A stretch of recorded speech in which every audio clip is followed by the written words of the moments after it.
Dustoff crews and family and loved ones. We were just down in the cafeteria having a discussion of some of the extraordinary heroics that these young soldiers were involved with on behalf of the American people. And we're so grateful, and we'll talk a bit about it.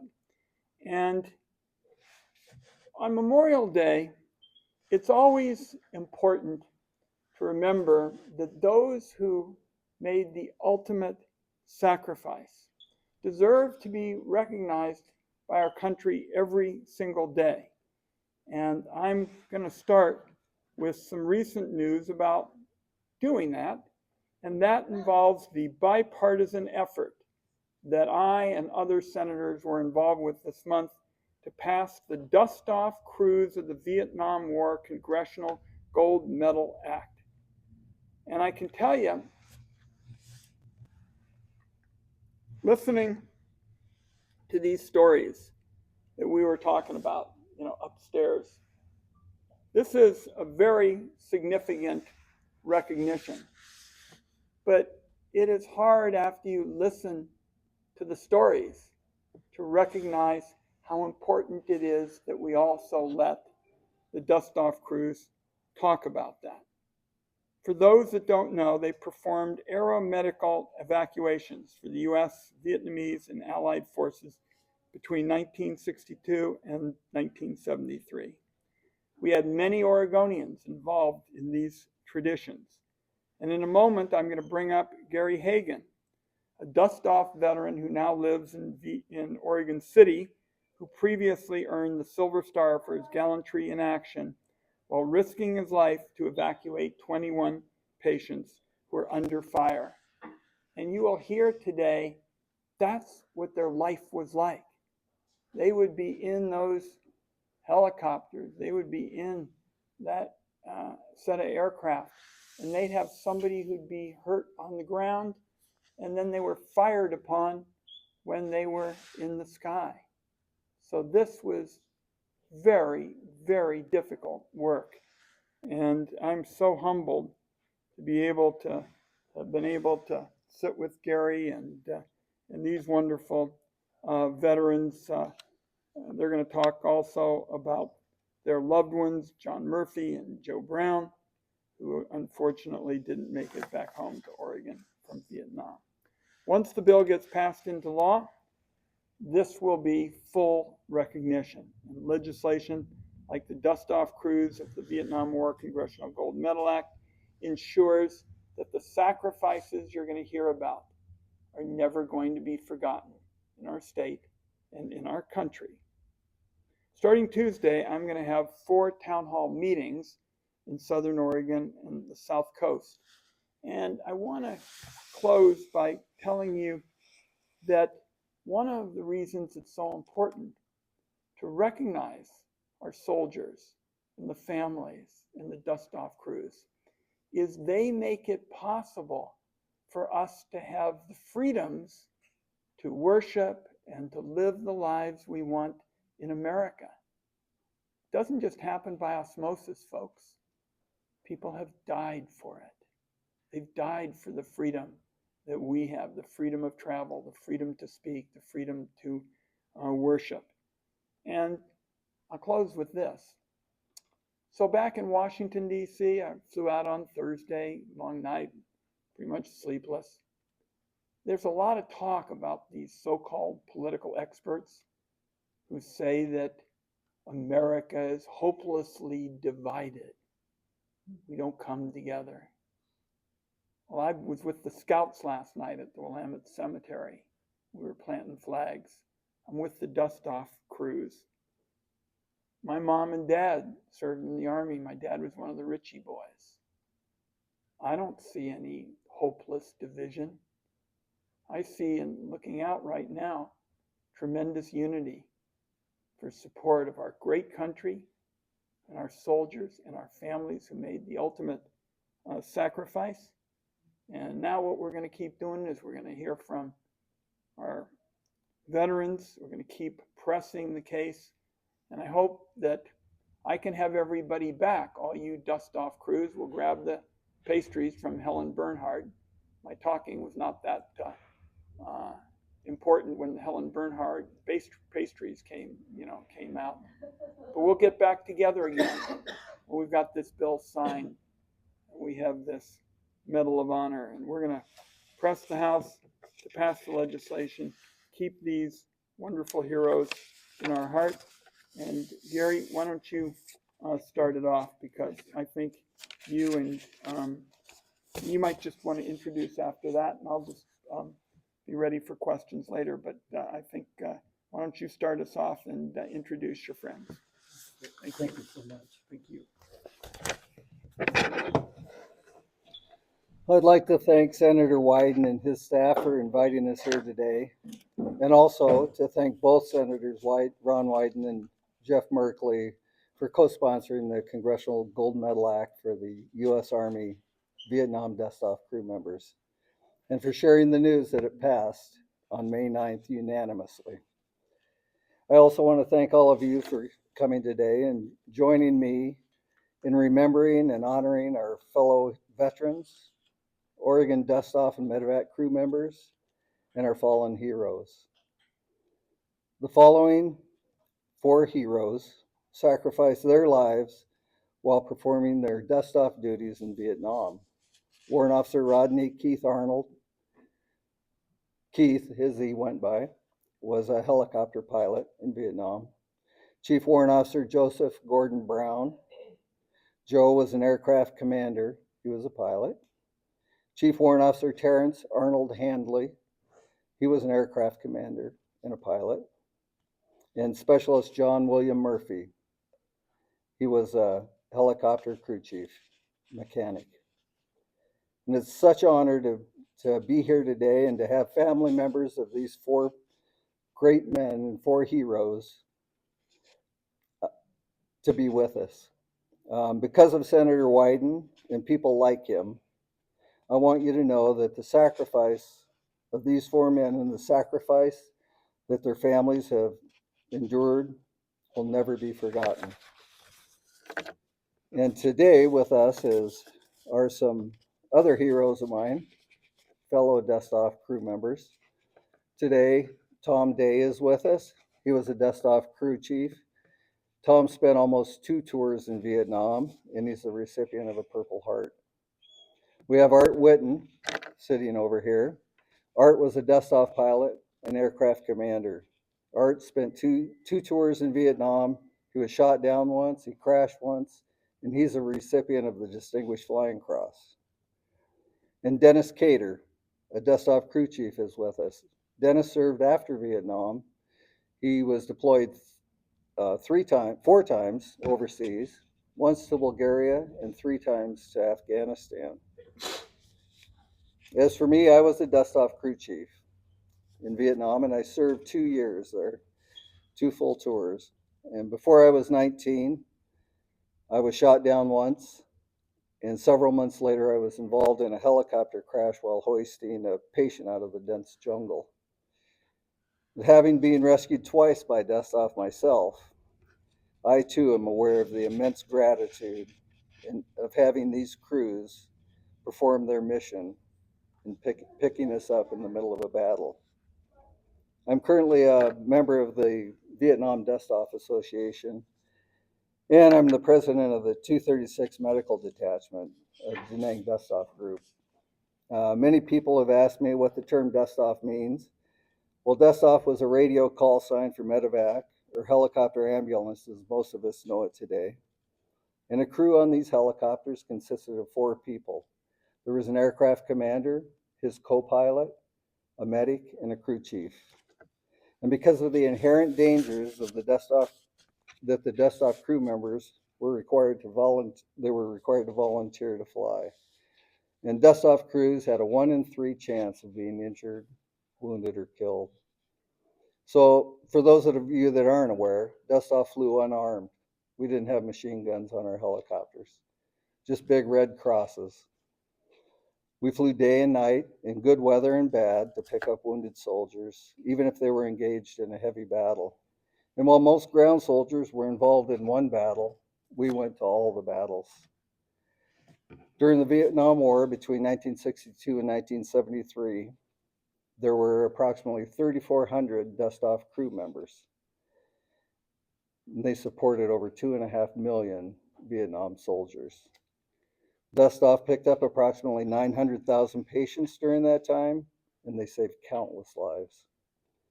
And besides rescuing wounded members from all branches of the U.S. military, we evacuated South Vietnamese, Australian, New Zealand, and South Korean soldiers, along with canine patrol dogs, as well as South Vietnamese civilians. We even picked up captured wounded Viet Cong and North Vietnamese soldiers. But on the brighter side, we delivered babies on our helicopter too. So as the Vietnam War was winding down, Dustoff units returned to the United States. And with their expertise in flying day and night, poor weather conditions, having to land in precarious landing zones, they started what was known as the MAST program, Military Assistance to Safety in Traffic.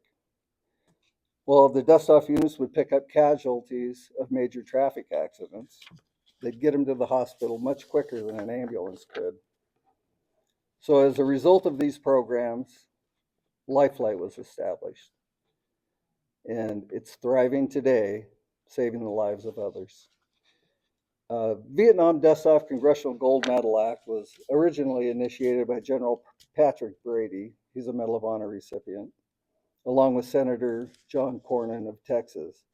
And in the past year, the Hunt and Andrews Kurth attorneys in Washington, D.C. have joined pro bono in the effort to advocate and support this important legislation. The Hunt Group has partnered with the Vietnam Dustoff Association members, and I, along with 9 other Dustoff crew members, have gone to Washington, D.C. twice in the past year to seek support for the bills. We have one more trip scheduled the first week of June. We're going to meet with some House of Representatives and pass to try to get this bill passed, H.R. 1015.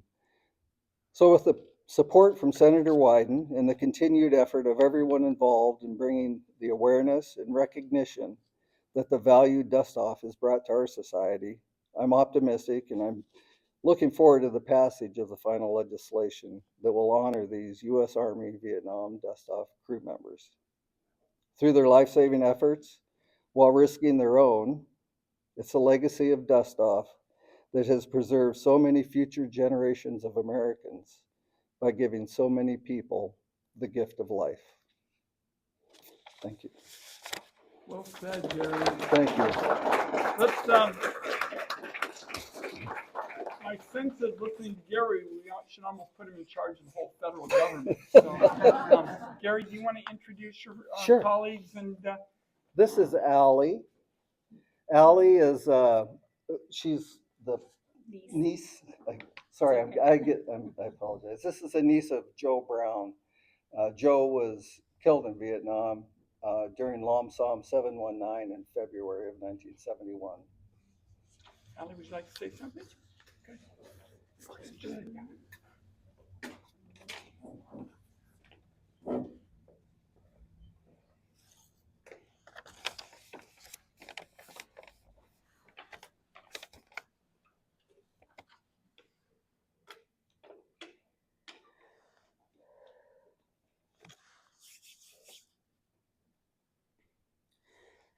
My uncle, Joe Brown, he was a hero in our family.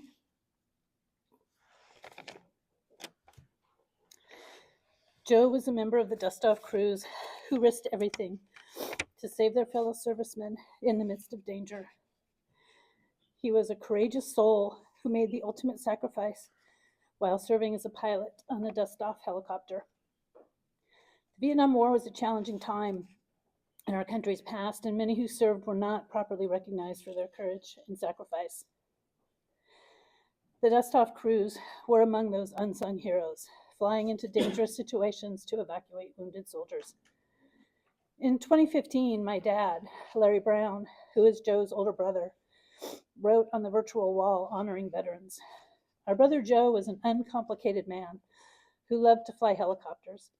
His first tour of duty was flying helicopter gunships in Vietnam in 1968. He volunteered for a second tour, but only if he could fly medevac choppers. He returned to Vietnam in October of 1970 and was killed in action on February 18, 1971, while on a mission in Laos. He was posthumously awarded the Silver Star for gallantry in action. I was very young when he was killed, but I have a few distinct memories of Joe.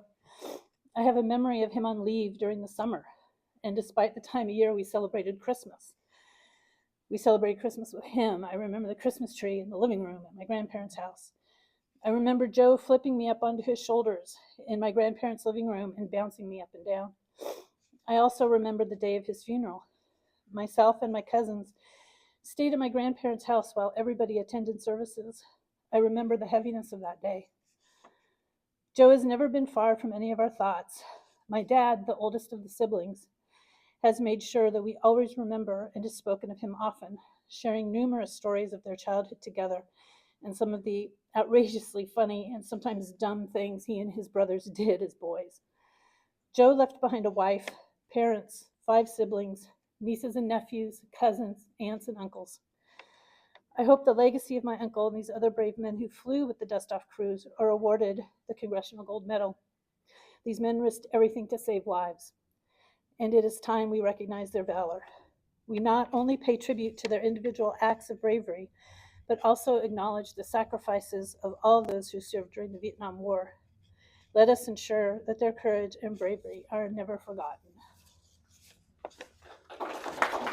So powerful, Alex. Well said. Well said. Okay. And Patrick Murphy. Pat's over here. His brother, John Murphy, was killed in Vietnam. Shall I say it?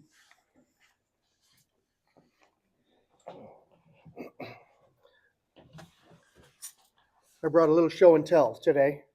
This was a picture of my brother as he was leaving Pendleton en route to Vietnam. So it's the last picture we have of him prior to his death in 1970. A little bit about John. He was a born mechanic. I mean, from day one, he loved to take things apart, literally from top to bottom, so much so that when my dad told John to go out and mow the lawn and John wasn't so inclined, he would totally disassemble the lawnmower down to every nut and bolt and throw everything in a box. And then when he wanted to mow the lawn, he would go out and reassemble it and put it back together. But if he wasn't so inclined, which happened frequently, my dad would take that box down to the local shop and they would reassemble it, and then they would have some discussion with John. He would have some discussion with John about the propriety of his behavior. But it was just in John's nature to be a mechanic. When he was in high school, he worked on a wheat farm, and during the summer, before harvest, he would go out in a Caterpillar, and he'd be pulling rods or whatever, but he'd be listening to the sounds of the engine on that Caterpillar. And there'd be a sound that didn't quite sound right.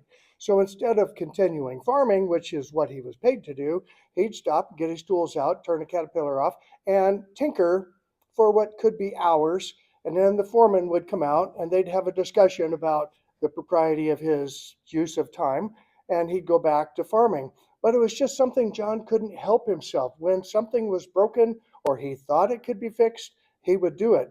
After high school, he went to the community college and took every mechanics course that they offered at Blue Mountain Community College and was totally happy with his hands with grease underneath his fingernails and just doing everything he could to work with machines. Our dad encouraged John to go into the Army at that point. And so I had no idea what John was doing other than I knew he was a crew chief on a helicopter. And I knew that he was writing back letters to Dad and to the rest of us saying, they shot holes in my perfectly good helicopter today, and he would be so mad at them. But he would love fixing it. He would love, disassembling, putting things back together. There was one incident when apparently the pilot was not able to see the ground clearly enough to be able to land. And so John told us about he had to climb out on the skids of the helicopter to look down and see what was down there so that he could guide the pilot down to do the landing. And as a result, I've got a whole slew of medals here that the Army has sent. And I don't know which one it is, but here's one of the groups of medals. Here's another one. You can look at them later if you're so inclined. But for that particular effort, he was awarded a medal of some sort for some reason. But he was in hog heaven. He loved it. He could work on mechanics to the best of his ability. He just loved it. And so he was, like I say, it was doing what he thought was the best thing in the world to do. He thought he had the best job in the world. He died in December of 1970. And again, as I mentioned in the other room, we had no idea. I had no idea. My sisters had no idea of the uniqueness of John's role as a crew chief on a Dustoff helicopter. All we knew is that his helicopter ran into a mountain and they were missing for the longest time. The Army finally found the helicopter, and all four of them, in fact, if you go to the wall today, 4 guys died on that particular day in Vietnam. The 4 guys on that helicopter. So the uniqueness of the dangers that they were in is pretty impressive. So thank you for giving me the opportunity to speak, and I hope that we're successful in the Congress to get this passed. I think all the Dustoff crews need to be recognized for their unique contributions to the war and the saving of soldiers. Thank you.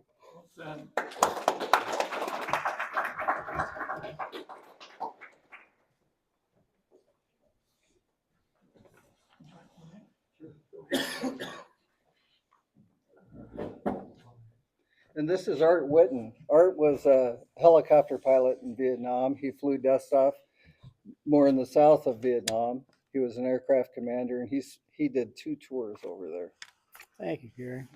Well, thank you all for coming today. It does our heart well to see that your loved ones that gave their lives are remembered, and what Congress is doing and the Senate is doing is an outstanding service to those people. I thought I'd take you through a real short mission. We just don't all of a sudden be there. So in the morning, we were on the morning crew, usually ran 12-hour shifts. Sometimes they went longer. I've been in the helicopter for 22 hours with people bringing sandwiches and coffee out and getting out just for normal reasons. We'd be standing around operations waiting for the calls to come in over our basic Fox mic frequency. And if we got a call in, the co-pilot or pilot would go out to the aircraft and get started with the crew chief and medic. And just as a sideline here, the medic and the crew chief always cross-trained each other. So if one needed help fixing the helicopter, they were both there. If one needed help fixing our soldiers, wounded soldiers, they were both there as well. And the aircraft commander, myself at the time, we would get the mission sheet telling us who was in trouble by a call sign and a frequency to contact them on, how many wounded, what type of wounds if they knew how to describe them, and a 4-number coordinate on a map that brought you to a large square of territory. Once I got the mission stuff, I'd run out to the aircraft, climb in, and we'd take off, and I'd give the pilot a basic direction to go. If we were working that unit for all day long, we just automatically knew how far, how long. So if it started raining or something or got dark, we just fly heading in altitude. Okay, it should be here. And then once we got out within radio range, a couple miles out of where we thought they would be, we asked them to pop smoke. They say it sounded like Alpha 6, this is Dustoff 55, can you pop smoke? And the ground unit would pop smoke. And usually it was just one smoke that would come up. Sometimes 2 smokes would come up. The bad guys eventually got a hold of our frequencies and would pop smoke as well. So we would identify the smoke. Alpha 6 is Dustoff 55. We do have red smoke. No, Dustoff, no, we don't have red smoke. So that was a bad guy. We stay away from them, make our route go to a different direction.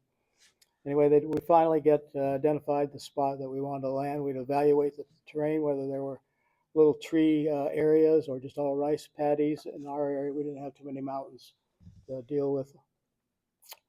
And we would make a dust-off approach. Normally, helicopters make a nice, gentle angle approach in. We would dive out of the sky, whether we just tipped it over and drove straight down or did a circular spiral down to 50 to 100 feet, depending on what's in the terrain. And we probably were the first people to do nap of the earth flying, but became a thing later on in years.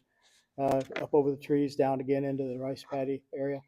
And occasionally we'd have to ask for more smoke and just at the last minute, or please identify again, and we'd see an M16 come up out of the rice paddy in the air. Okay, that's it. And we'd bring if you ever seen a duck land, at the last minute they're doing this. Well, we did that with a helicopter as well, but we'd have to do it by skidding both ways. And then at the last minute, whoever was flying, and usually it was the aircraft commander, because the guys that we were flying with were brand new, and we didn't trust them yet. Not yet. They learned pretty quickly. We would take the opportunity to say, okay, well, the enemy's on that side. Today's your turn. I'm going to put the aircraft with you on it, on the enemy's side. Now the real heroes come into the play. As soon as we touch down, the doors are probably already partially opened in the back. They would jump out and start loading the wounded. I know Gary's units didn't use litters, but we did. We didn't necessarily bring them. The unit on the ground had them. We could stack 3 litters and then put in 4 U.S. soldiers in what we referred to as a hell hole, just basically a 2-seat cushion on each side of the transmission well. And as soon as they were all loaded, they went to work on the wounded. And we Uber drivers up front would try to get out of the area without being shot up again. A lot of times we'd take rounds going in. We didn't stop. We kept going, land. The only time we would leave if it just got too bloody hot or one of the crew members got hit. Basically, if I got nervous and said it's time to go, basically what I said was get on, get on, get on. After the third get on, if you're not attached to the helicopter or in it, you're a ground troop, and we'll come back and get you. So that didn't happen too often. Just the first couple of times, and maybe with the new guys, I was put into a detachment that had 6 helicopters, all brand new pilots out of flight school, crew chiefs and mechanics, not necessarily new, but the briefings were a little more intense as we got into the LZ, showing them how we approached and different maneuvers we could do.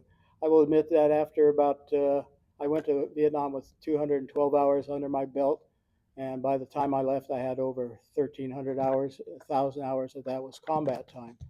And we could fly the helicopter with 2 fingers on the cyclic, very loose. And one of our big tricks was to bring the helicopter back to a revetment where we kept them by the hospital, an L-shaped, this way. And we would tuck it in as close and as tight as we could get, so the next crew had to all crawl through the one side of the aircraft to get it out of there. And getting it out was a trick too. So there's a little bit of humor in all war. Just you have to do something to lighten the situation. Anyway, once we got in there, if we didn't take rounds going in, we definitely weren't going out the same way we came in. So as we evaluated going in, we'd evaluate different ways to get out. A lot of times we were parked up next to tree line, and we would, by one bad decision, climb up to the top of the tree at a hover, then nose it over and go out. Flew right over a BC machine gun nest, and he just stitched us up really bad. Every light in the cockpit came on. Too many. You usually take one light and handle that, but when they all come on, that's basically, we call it shot up, but shot down. You make a precautionary landing because you don't know when it's going to quit. You don't want to be over the river when it quits. So again, that was my second tour as a ground infantryman. This time I had an M2 carbine with me. Unfortunately, I had never fired it. I didn't fire around in Vietnam at all. And when I got into the CNC aircraft that was overhead controlling the ground war, saw us go down, he came in quite quickly and picked us all up. I looked down, and one, I didn't have the safety off, and I didn't even know how to get the round into it because I'd never fired it. So, but I did the great thing. I was the last one to get on the helicopter. Thank goodness the bad guys didn't come over to where we were. I've been looking a little silly. Anyway, once we get back to the hospital, we would radio in what we have on board, what type of wounds that the medic and crew chief would let us know up front. And we just, earlier it was said we never took the aircraft over red lines or torque limits. Well, yes, we did, especially if we had real severe wounds, head wounds. Couldn't climb to altitude. We didn't want to pressurize the head wound, so we'd stay down low. But red line was 110 for speed, if I recall. I've flown a lot of aircraft since then. 120, 130, Huey will do it. The red line for the torque, which is the amount of power you pull up on the collective, is 50 pounds of torque. And usually the conversation was if I was pulling a lot of torque to get out of being shot up or down, I would call out torque, and the other guy was supposed to be monitoring it. And of course, with the new crew, he's still looking around for the torque meter. I said, torque, torque. He said, coming back through 64. Okay. And we took about 47 rounds that time, mostly through the aft end of the helicopter. But we basically forced to land in a fire base, a little triangle thing, and checked it out that way. So it always got exciting. We got shot at and shot up 2, 3 times, sometimes 4 times, especially if we're in the same battle. Like Gary said, we're not just at the one site, but a company could be out with platoons in different areas. Sorry, guys. So we would be hopping around to each one of these. Some of the things we did for the ground troops, besides hopefully saving their lives, I used to carry a bandolier of M16 ammunition. And if they hold up their weapon, if they were out on my side, and I'd throw this bandolier of ammunition out to them because they were out of ammo. So we tried to do as much as we could. The guys in the back were the heroes, really. They stood out there in the on the rice paddy or whatever we were, and put themselves in direct fire. We at least had armor seats, so we tried to get down and scrunch down as far as we could. We still had body parts sticking out above and in front of. We flew the aircraft to its limits and more. Well, we got pretty good at flying it in all different kind of conditions, weather, wind, whatever, night, rain, and putting it down into a hover hole, which was always exciting. The ground troop, if we didn't have the hoist on board, not every aircraft had the hoist. You've seen them, they still use them today, a force penetrator, 3 seats pop out. Usually the medic would go down if it was serious, or we just send a force penetrator down, they'd strap him on and up we'd go. And the guys were pretty quick at it. But we could be at 100-foot hover above trees. That takes a lot of power in itself. But a hover hole was exciting. They would blow trees down in what they thought would be big enough for this 57-foot green giant to hover down into. And a lot of times we'd have the medic and the crew chief hanging out with their door open saying, "Sir, tail left, 6 inches. Tail right, 1 foot." And so we'd be working our way down, turning down a little bit more. And the rotor blades slapping palm tree leaves sounds just like an AK firing at you. So that made it even more tense. But we'd get down there. By then, the ground was not level anymore. It was covered with trees that had fallen. So we'd find ourselves balancing on one skid while they're loading people, changing the center of gravity and whatnot. So then we had to work our way back up through the same hole, left, right, up, and finally got out there. And I remember the one comment by one of the, I assumed it was a platoon leader or his radio operator. Radio operator was Alpha 6 Alpha. And anyway, whoever it was talking said, "That was the most amazing thing I've ever seen." I said, "Well, tell somebody about it." Our battalion and brigade did not believe in giving us medals for what we did. It was our job. And I didn't even think about it until the one time that I landed at the fire base and the CNC ship landed. The colonel got out and he would start counting the holes. He said, "How often does this happen?" "Daily, every other day, doesn't matter." So that day, the 9th Division had a awards and decoration unit in our operations going through all our files, and the heroes that stepped out of the helicopter started getting the appreciation they deserved. And a few of us Uber drivers, we got something once in a while. So anyway, well, thank you for coming. I hope I didn't go on too long with the war story. Perfect. Bravo, Art. I've got lots more. Some of them are funny. Thank you, Senator. Here's what we're going to do. Softball questions the press can give to me, hard ones to my friends. And I think what Art and everyone did was the first part of why I put this together. I think a lot of Oregonians just don't know about the incredible valor and service that Art and all of these good folks have described. So that's number one. And number two is that we still got to get this bill passed in the House of Representatives. Okay, we got it passed in the Senate, got to get it the rest of the way. So my request to everybody is just continue your good work. If you've got friends in other states, where they, obviously have senators, pick up the phone and just say, for this Memorial Day, we talked about, dust-off crews, and we want to get this bill passed in the House so that these soldiers have the recognition they deserve. Okay, press folks, do you got any questions? Give the important hard ones to my friends. If you got something easy, you can send it my way.